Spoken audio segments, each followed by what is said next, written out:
Hello everybody, welcome back to the channel. I'm gonna welcome myself back to the channel because it's been months since I've uploaded an actual video that's not a short. And I want to start by doing a little garage update. It's March 19th, 2 days away from spring, so I thought it'd be appropriate to just do a garage update, tell you guys what are the plans, what I'm up to on my free time, which is not much these days. I have a 1.5-year-old, managing business, managing just like everybody else. It's a juggle. So every little, let's say, time I could escape, it's cool. I'll add a carbon part to the GT500. Just picked this up 2 weeks ago now. It is a 2021. Got a great deal. The prices are starting to come down, but got a very good deal on this truck. And it's got about 10,000 kilometers on it. And because I'm a little OCD and like to bring things back to perfect if it's been used by somebody else, because with my own cars, I really do try and keep them mint. I'm just doing a few steps here in terms of detailing and fixing a couple of parts. Obviously starting by detail, I'm gonna do the exterior. Did a first decontamination wash on the matte black. I'm just using all of the Dr. Beasley's products. They really specialize on the matte paint, and it's got a beautiful G manufacturer interior, the Dynamica interior. Nice red, got all the quilt, it's got all the carbon fiber. The only thing it doesn't have is the carbon and suede steering. Looking into it, the dealer's not so, let's say, motivated to do the work themselves. So basically it comes just as a steering, like everything. You have to remove the horn, you have to remove the controls on each side and do a swap. They've done it. They're like, it's a big hassle.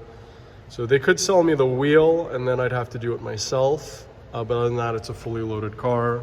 It's the black Magno exterior. It's got the black 22-inch wheels. And so I'm gonna next do a nice, just an interior, basic interior clean with some a P&S quick detailer. Get this red back to a true red. Obviously blue jeans, etc. It rubs off and you could see it's just lightly dirty. I went ahead, I replaced the illuminated sill plate, got a brand new one. This is where the other sill plate is, in the garbage. Why? It was scratched. It was a dent. As you can see, there's a dent right there. People are just not careful. They get in and out. Even though the car has a step, they somehow manage to, damage this going in and out, dragging their feet, smacking it. So other than that, all the other sills were perfect. They all had their plastic still on them. So that's cool. Went ahead, polished those exhaust tips back to new. They look great. Love the side exhaust. How many side exhausts are still being produced today from the manufacturer? Other than the Viper, which is discontinued, I can't think of anybody who's manufacturing a side exit exhaust. It's just so much fun when you're driving it. You hear it right out the side. Wheel. Gonna fix this wheel. It's got some minor curb rash. You can see the curb rash there. So I'm gonna go ahead, take the wheel off soon. They made the GT500 is, it's warmer. Get the GT500 out, drive that, get this wheel swapped out, get it fixed. And that's about it. We're just gonna bring it back to its showroom glory, we'll say, which is fun. Just a nice little weekend project, couple hours here, a couple hours there. Other than that, the GT500, as you could see, went ahead, did the carbon hood. The theme here is I did all carbon fiber upper, okay? I kind of like the textured matte lower on this car. So all the lower aero, it's a nice texture. It doesn't look cheap, let's say. You know, the diffuser. Also, I looked into the Anderson Composites diffuser. They seem to have, because it's carbon fiber, this is plastic, so this is soft. This would be very extremely stiff. They have trouble lining up this section. I've seen a lot of people have fitment issues. So I'm just going to, for now, hold off on the lower, but as you could see, I did all the upper carbon from Ford Performance or Anderson Composites. I do have the added aero there. For now, I'm going to keep it like that.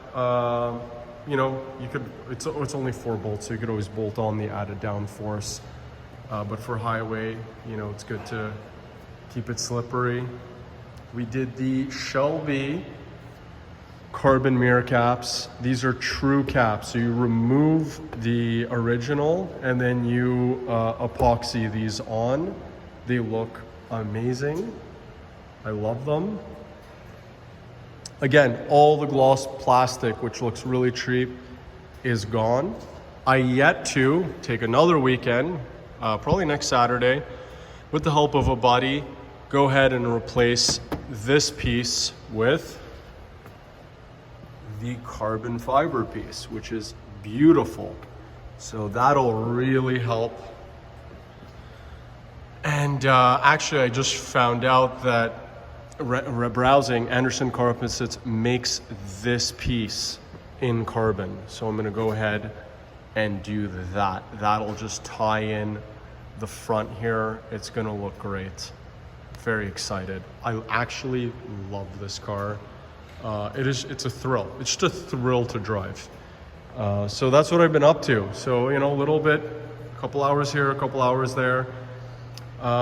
Little disappointing, actually. When I take the front bumper and the lower, let's say the belly pan off of this car, there's 2 pieces. There is an oil leak. So I don't know if it's the transmission oil cooler, either it's the fitting or it's the actual cooler itself. I don't know what's leaking, but randomly the other day I was looking at the motor with a light, with a work light, and I noticed a oil leak in the front of the car. So I'm quite sure, hopefully it's not coming from the motor. It doesn't look like it's coming from the motor. It looks like it's dripping. So it's, I guess, transmission oil, or we'll find out when I take everything apart. I don't get it. It's a brand new car, but it might just be a faulty fitting, hose, or rad. So hopefully it's one of those. Those will be an easy fix. It doesn't seem like it's coming from the engine. I looked at the front pulleys, everything seems to be nice and dry. The heads are dry. It's not spark plugs or any of that. I read through the forums. There are a lot of actual various leaks with these cars. It's a 22, so I don't think I'll have an actual leak from the transmission fittings, from the hard lines. I have a leak literally, if you open this hood, like right in this area. So in front of the pulleys, and it seems like it's kind of between the radiator shroud and the motor, somewhere in there. So I will keep you guys posted. I can't wait to get this on next weekend and find out the source of that oil leak. So that's what I've been up to, guys. It's, you know, for those of you who have children who go to daycare, you're gonna be sick for the entire winter, basically. So it's one of the joys of having a youngster. It's the best thing I've ever done, but it's definitely keeps me busy. So that's it, guys. Bronco Raptor is actually going to be leaving the garage. I'll get into it in another video. It's really disappointing for winter conditions here. It's not, let's say, not well thought out in terms of, and I'll just give you one example. This collects ice. You then can't open the door because there is literally no space. So you're there and you're banging on this to break the ice, to get the rear door open. It's disgusting. You actually can't get your child in and out of the car, or anything in and out of the car, without dirtying your jacket and everything on these massive fenders. It's really just not adapted for here. The F-150 Raptor is just a 10 times better truck. The issue with an F-150 Raptor, though, is you can't get it into any underground parking space when you live downtown in a city. That was the reason of going with a shorter wheelbase truck, but it just, the roof is rattly. It just has those Bronco quality issues that are unacceptable for the price. It's more expensive than an F-150 Raptor by a couple of grand. And yeah, it's just insane. So that's going to be moving out of the garage. Disappointing, but again, GT500, love it. Keeping this car for forever, and love this thing. Keeping this forever. They're doing a great job. So much more comfortable riding. Actually, there is a difference between the previous generation and this. Although it's minor in terms of wheelbase and everything, I don't know what it is. It's less, it rocks around less when you go over potholes and everything. It just seems, it's more stable, it's more enjoyable. The engine's incredible. So yeah, guys, thanks for watching. Again, thank you for subscribing. Thank you for sticking in, all of you subscribers, over the past few months, being patient for my next post. But now that spring is here, now that we're getting the hang of things, everybody should be healthier too. We've basically been, as a family, on a rotation of sick. So yeah, can't wait to share this with you, the GT500, and share, let's say, even the detailing progress with this. So thanks again, guys. I hope everybody is well. Wishing you all the best. See you soon.